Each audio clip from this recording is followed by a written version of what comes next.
Today is the 8th of July, and for some strange reason our azaleas are a bit late this year. So look at the azaleas, they're still in bloom. So many different varieties. I can't remember all the names. There was a time when I used to remember the names of most of the azaleas. Satsukis. Now this one is called Kangi Ten.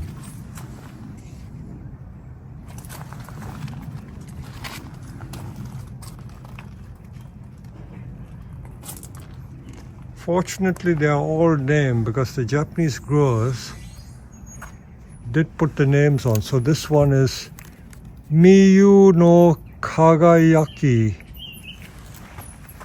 And this one, which has got faint purple stripes, is called Kami no Yamakirin. Kami no Yamakirin.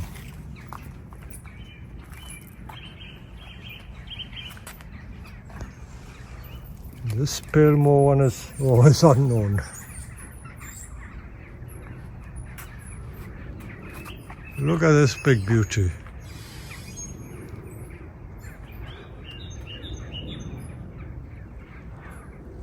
This is huge. Look at the nebari at the base.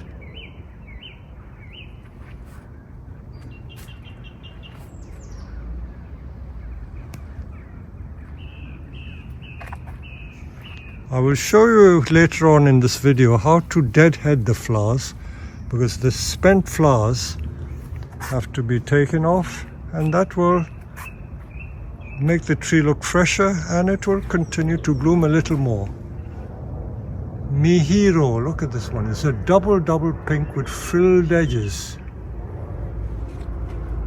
It's another unusual one. So on this tree we've got white flowers.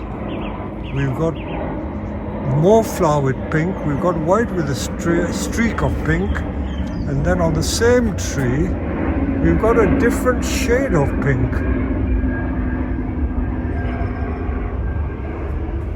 And beautiful nebari too. And this one is spectacular. Unfortunately, I don't have the name. But this one has got pure white,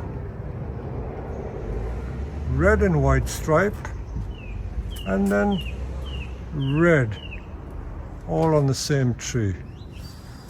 This one is a single color, all pink.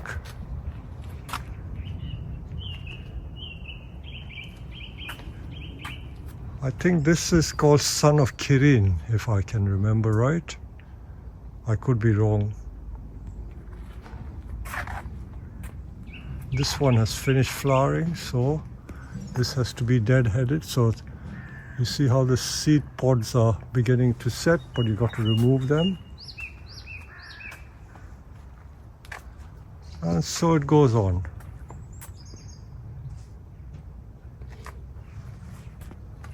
Now on this side, these are the Satsuki that we've had for much longer, but they have finished flowering. And these we have already deadheaded. And now it's time to start feeding them heavily.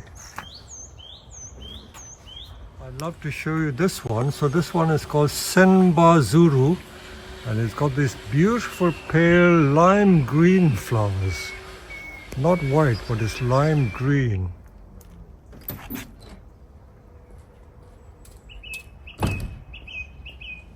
This is still the first week in July, and we have Satsuki azaleas still in bloom.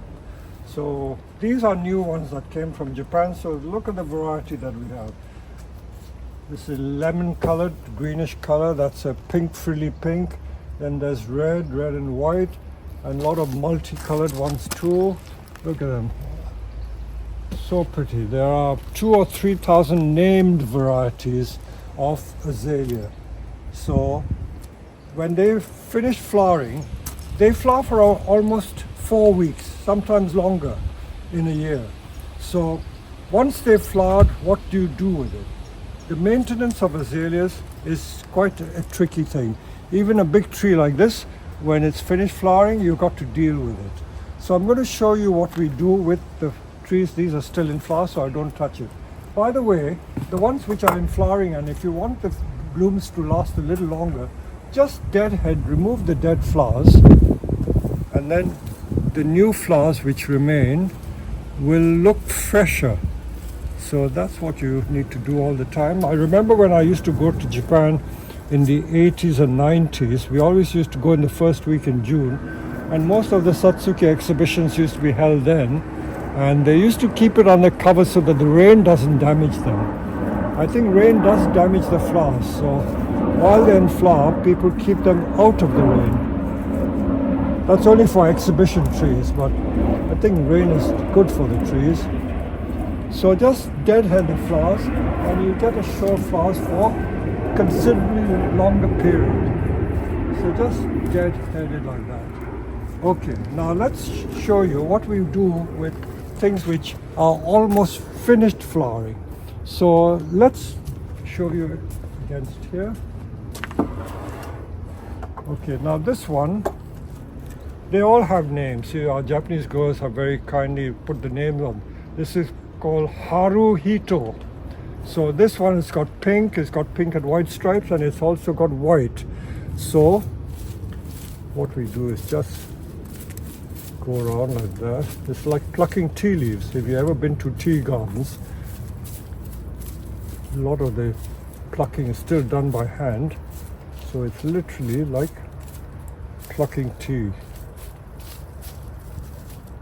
Because I want to enjoy some of the remaining flowers for a little longer, I won't touch the ones which are still in bloom.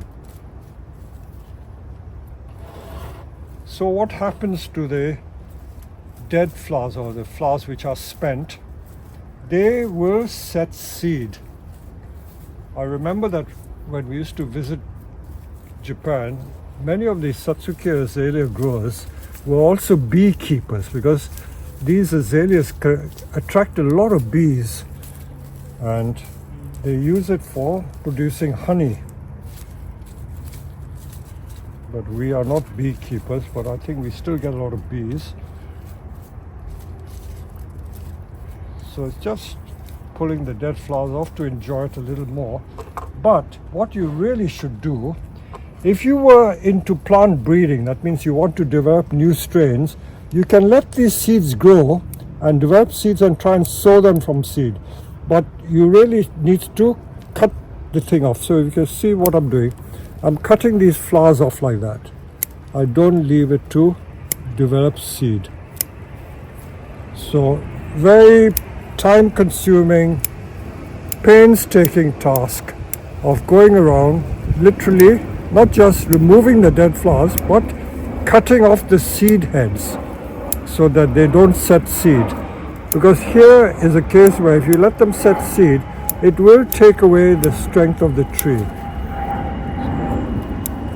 And when this tree has finished flowering, I can then go through every spent flower. You see these stamens are still on the tree. That's what we're cutting off. And already you can see the new shoots are growing, already more than an inch long. This is all the new shoots that have grown in the last week or two. So I won't show you me doing the entire tree, but you get the idea. The general principle is to go in there and take the spent seed head off. And these are the new shoots that are coming. Of course, if you leave the new shoots to develop, the tree could get out of shape as well. This is an example here. Look at that. Look at these shoots. They're already like 3 inches long. This has all grown in the last 2 weeks. And if you want a bigger tree, just grow it on, get it strong. But if you don't want it to lose the shape, you got to prune it back. And this is where you got to be a bit ruthless, as it were. But the good news, of course, is that azaleas produce cuttings very easily. And this is what we call semi-ripe wood. That means if you make a heel cutting like that, strip the leaves, clean the heel, stick it in compost, and it will make a new plant in about a month's time. So there's going to be lots and lots of cuttings from these trees. So you can bring it back to shape if you wish, That means give it a prune to bring it back into the bonsai shape. Same principle, showing the trunk. And if you want to, you can wire some of them as well. So I'm not going to show you how to wire this, but you get the general idea. You see the structure there. You can create more structure by taking the unwanted branches out. And again, if you wanted just to do a topiary exercise, you can go around and prune it in the triangular shape, but it's better to go around to the node, prune the branches which are pointing upwards, and then also considering wiring some of these branches, wiring them all, flatten them out. But where it is obviously too dominant, you can take the entire shoot off and then get it back to shape. I will probably do that.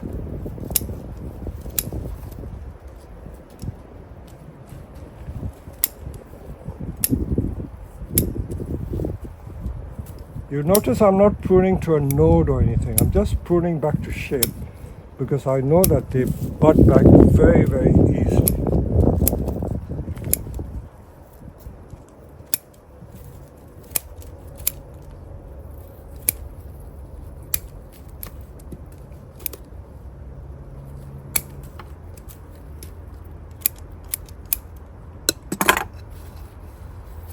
You see, just in literally a couple of minutes, I've shown you how to prune to the structure.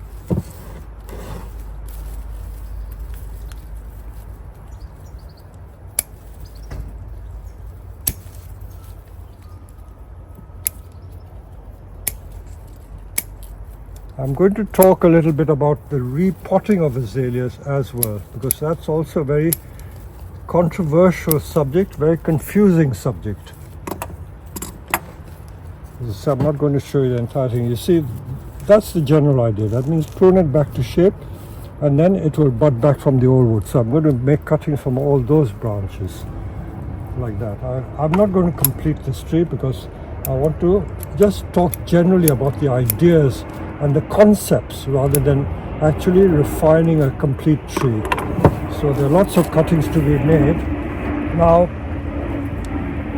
some trees, when they get old, you have to get rid of branches which are not growing too strong. So they can take quite heavy pruning, really heavy pruning. You don't have to worry about that. So this tree, I could go back quite hard and prune it back to bare wood, in fact.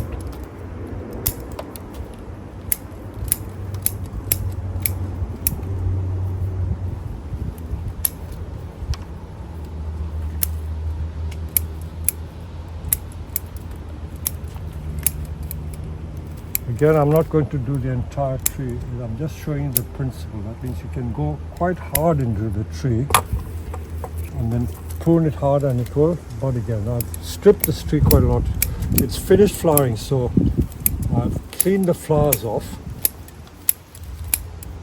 And I have done some rudimentary pruning already, but I'm now going to go into the structure.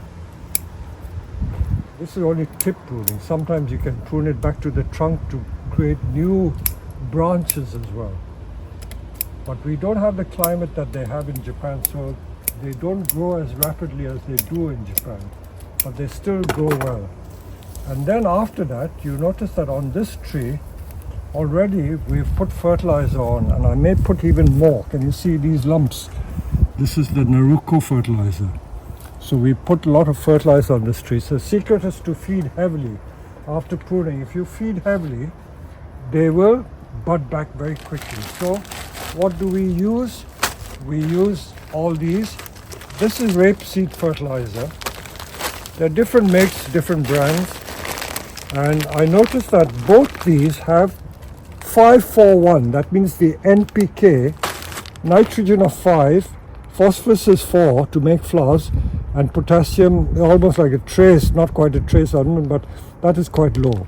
So because the the nitrogen is high, it's going to produce a lot of leaf very quickly. So the rapeseed is very good to use. If you did want to use that in the later part of the year, you can use like a 5-5-5. All this fertilizer is quite good. You must be wondering why I have this drill here, and you may have seen me use it. On trees that are very pot bound and you don't have a chance to repot or this fertilizer can't go in, you can literally use a drill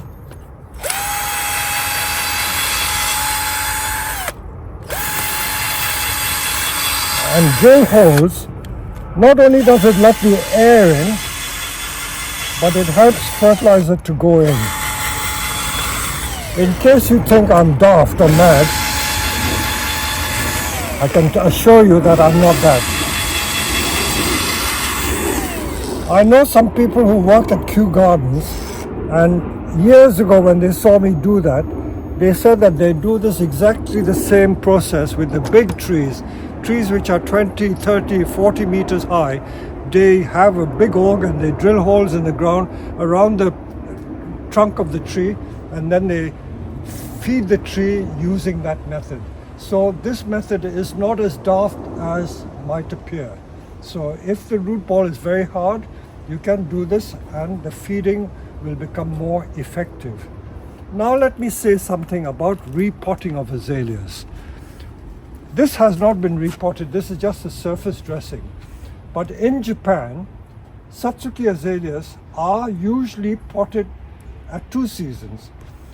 They can either do it in the very early spring around February time, like we do, or they prune it, repot it after the flowering. And in Japan, they have a rainy season. From the 15th of June, just like in the rest of the tropics, the rainy season starts in the middle of June, and that is when the azaleas are finishing flowering. And at that particular time of the year, you can get these azaleas to bud back quickly by repotting them. The reason why I don't do it in the UK is because we don't have the rainy season. Many people follow slavishly what Japanese do. Just because the Japanese do it in middle of June after flowering, they feel that they've got to do it. But what they don't realize that you don't have the climate that they have in Japan. You don't have the rainy season. So in the UK, that method will not work. I've tried to do it before when I first started growing Satsukis in the 80s, but I find that they don't respond well. So the best method for repotting, or the best season for repotting in temperate climate like ours, is to do it in February.